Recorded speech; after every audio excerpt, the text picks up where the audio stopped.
Alright, magandang araw muli mga kababayan at welcome sa Bets Pilipinas, mabuhay! Ito mga kababayan, pag-usapan po natin itong mga binanggit ni BP Sara sa kanyang press con. Okay, katatapos lamang po ng kanyang press con, so pag-usapan po natin yan, bigyan po natin ng reaksyon itong mga kanyang binanggit.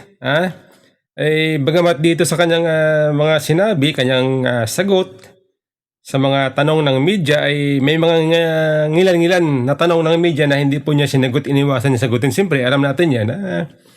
Yan po ay bilang pag-iwas, okay? Na makakuha ng ideya ang kalaban. Alam po natin yan bilang siyempre si BP Sara, abogado yan, kaya alam niya ang kanyang ginagawa. Alam niya ang kanyang sasabihin, alam niya ang kanyang isasagot. Ito po mga kababayan ang video press conference ni BP Sara. Madayaw, mayong adlaw, kaninyong tanan. Magandang araw sa inyong lahat. Sa mga nakaraang araw, marami ang humihingi ng reaksyon, komento, o damdamin. Damdamin ko sa issue ng impeachment na naihain laban sa akin. Sa kabila ng aking mga naging pahayag ukol sa planong impeachment sa mga nakaraan na buwan, ang tanging masasabi ko na lamang sa puntong ito ay God save the Philippines. Bukod dito, nais ko na lang ipaabot ang aking taus-pusong pasasalamat sa mga kababayan na patuloy na nagdarasal, sumusuporta, nagtitiwala, at patuloy na nagmamahal sa akin. Manalig kayo dahil sa taong bayan ang tagumpay. Syukran. Totoo nga, ngayon sa Senate, you said na parang meron kayong confidence sa mga senador. So, ngayon, how do you feel about that? Do you still feel confident with the numbers in the Senate? Sandali, Mama. Kailan ko sinabi yun, may confidence ako sa numbers sa Senate? Ano exact na sinabi ko? Sorry I cannot remember the exact words that I used.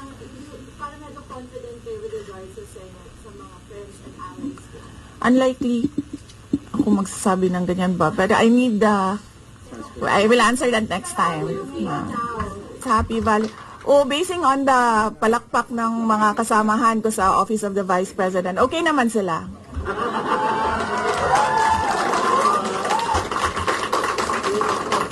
At mga Lenny supporters pa yan tingnan mo, pero pumapalakpak sila sa akin. No, Valentine's? Yes, Valentine's. Alam nyo, mas masakit pa ang maiwanan ng boyfriend o girlfriend kesa ma-impeach ka ng House of Representatives. Okay. So unang sinabi ni BP Sara, God save the Philippines. Okay? God save the Philippines, ha? Okay. Ano po ibig sabihin yan? Kung bakit ang kanyang nasabi lang ay God save the Philippines halip na sisihin ang gobyernong Marcos, ang administrasyon Marcos. Okay? Ang kanyang nabanggit, God save the Philippines. So ibig sabihin yan, hindi na po siya umaasa na gaganda ang bansa sa ilalim ng Marcos administrasyon. Kaya yung pagbanggit niya ng God Save the Philippines, yan po ay panalangin ni Vice President Sara Duterte sa Panginoon Diyos. Okay? God Save the Philippines. Sa anong area? Saang area? Siyempre, lahat na dyan. Kaguluhan, kagutuman, sakuna, okay? Sa masamang pamumuno ng ating presidente. Maraming issue ngayon. Okay? Kaya ang tanging masasabi ni VP Sara kanyang takbuhan sa problemang ito na kinakaharap ng bansa ay ang Panginoon Diyos. Tama po yan. Sapagkat ang Panginoon Diyos lamang ang may pinakamalakas, ang pinakamakapangyarihan na magbigay ng kalutasan sa problema ng ating bansa. Okay? Kung ano man ang plano ng Panginoon Diyos, sinasubmit na ni VP Sara ang problema ng bansa sa ating Panginoon Diyos. Kaya, ang kanyang nabanggit, God Save the Philippines. Yan po yun. Yan po ay magandang hakbang ng ating pangalawang Pangulo na lumapit na sa Panginoon Diyos. At siya nang bahala. Lumutas, gumawa ng paraan sa ating bansa. Yan po yung ibig sabihin yan. Bagamat short message, God Save the Philippines, pero malawak ang kahulugan, ang konteksto. Yan po yan. God Save the Philippines, sa kaguluhan, kapayapaan, kagutuman, sa droga, ekonomiya.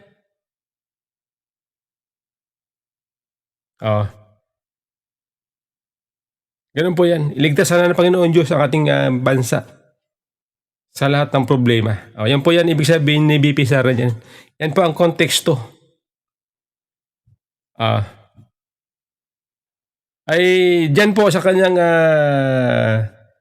message, inabanggit din po ni VP Sara na sabi niya, mas masakit pa ang iwan ng boyfriend ng karelasyon kaysa ma-impeach.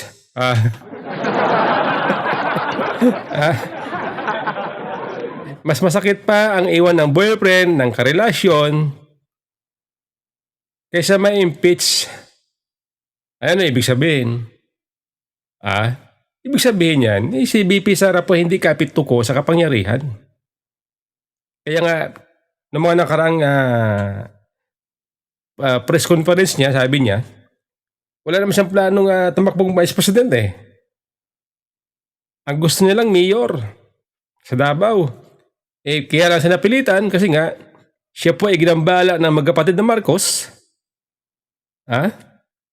Hinikayat, niligawan at para tumakbo, maging katandim ni BBM para manalo sa eleksyon dahil hindi manalo-nalo si BBM kay Lini Robredo pagka hindi niya katandim si VP Sara.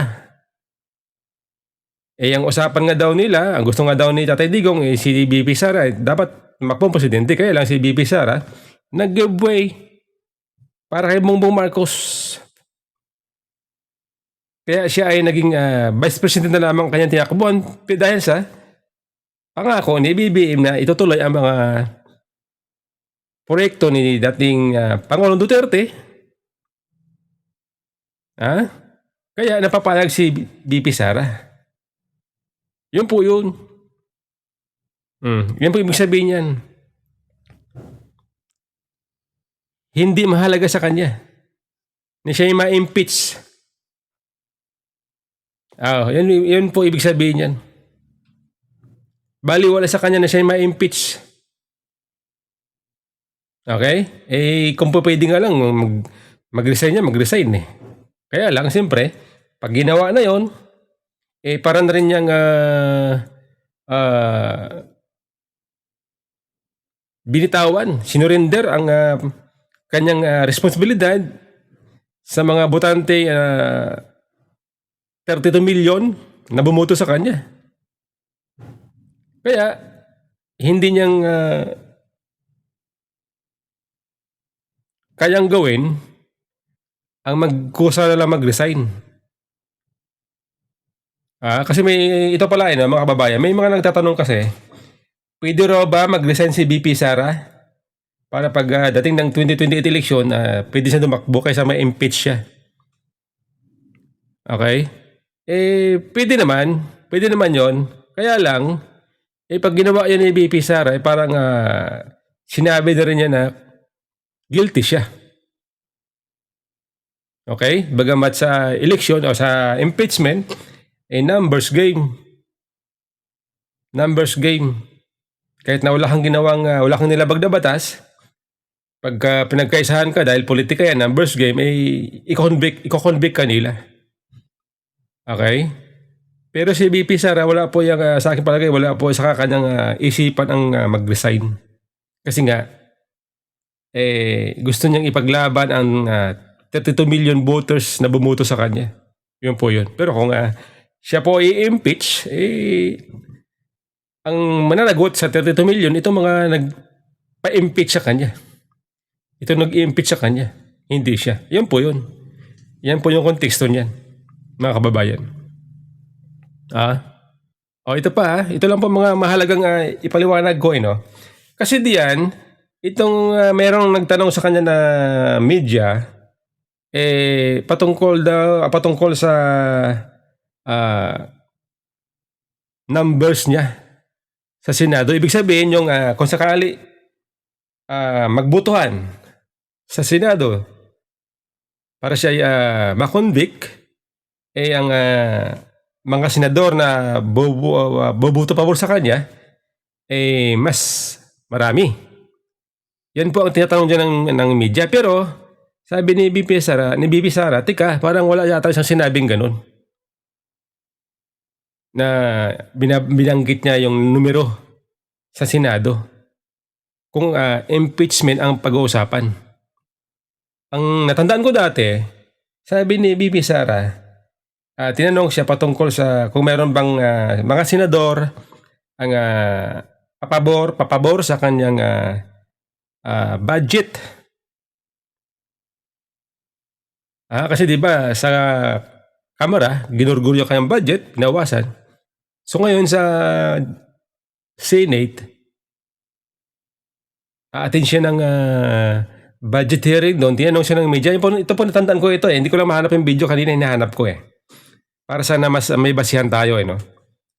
Sabi ni BP Sara, kung Senate na pag-uusapan, kumpiyansa siya na itong kanyang budget ay may babalik. Okay? May babalik na senador. Siyempre, makikita niya na ang mga senador ay gusto siyang tulungan para ang kanyang mga gustong gawin na proyekto sa OBP ay magawa niya. Kaya lang, di ba, kaya nga nitong katatapos lamang na mga budget deliberation niya sa Senado, yung budget na kinat ng Kamara ay binalik po ng Senado yan. Kaya lang pagdating ng BICAM, binamasan din.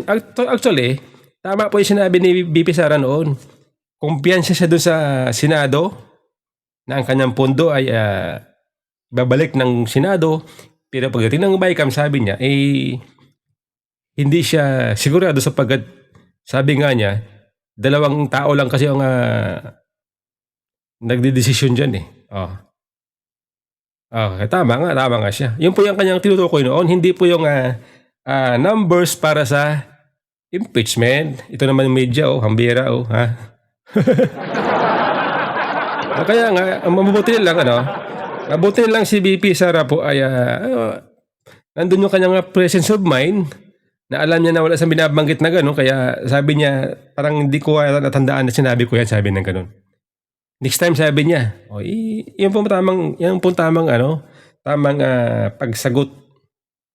Matalinong pagsagot ng isang Vice President. Diba? Ayun po yun Kaya kitang-kita po natin ang presence, ang ang presence of mind ng isang namumuno, kung sino ba yung mas malalim, matalino, may alam. O ipagkumpara nyo kay BBM sa kay BP Sara. Kapag sila ay nagpaliwanag, katulad kahapon nung si BBM, nung siya po ay nagpa-press con, nagpaliwanag siya patungkol sa impeachment. Tinanong siya ng media, sabi niyang media, meron daw ba siyang basbas kay Sandro Marcos para bumoto pabor sa impeachment? Ano sagot ni BBM? Membro ka dyan, sabi niya, ikaw ay isang kongresista, mababatas. Di suportahan mo, sabi ng ganun. Suportahan mo, sabi ng ganun. Ibig sabihin nun, nangangahulugan na itong ginawang impeachment, pag-impeach kay BP Sara, suportado ng Pangulo. Kasi kung sasabihin niya na, tika, hindi ako nakikialam dyan. Di ba dapat ang pinakamagandang sinabi niya, paliwanag niya sa kanyang anak, ikaw anak, nasa iyo ang pagpapasya. Dahil ikaw ay membro ng Kongreso, nasa iyo ang pagpapasya kung anong gusto mong, kung anong desisyon mo. Di ba? Ganun po yun. Tama ba? Tama. Kung pagbabasihan ang konteksto na sinasabi niya, hindi ako nakikialam, sabi niya. Sa Kongreso yan, desisyon nila yan kasi nandyan na yan. Di ba? Para bang naghugas kamay ang Pangulo para hindi siya ang masisi. Para palabasin siya ay walang involvement dyan sa impeachment na yun laban kay BP Sara. Parang ganun eh. Iwas pusoy, kumbaga iwas pusoy. Pero huli sa pananalita. Di ba? Huli sa pananalita. Kahapon nga parang napipiko na yung Pangulo kasi ang mga media makulit. Kasi nga hindi satisfied sa paliwanag ng Pangulong Marcos sa mga sagot ng Pangulong Marcos. Kaya ang media pilit na tinatanong ang Pangulo. Ngayon sabi ni Pangulong Marcos, paulit-ulit na lang tayo di ba kahapon din sa kanyang press con sa Malacanang? Ganoon po Kaya nakikita po natin kung sino ang mas may talino na taglay bilang namumuno sa ating bansa. Pagkumpara ninyo ang talino na sagot, kung paano sumagot. Ganoon po mga kababayan.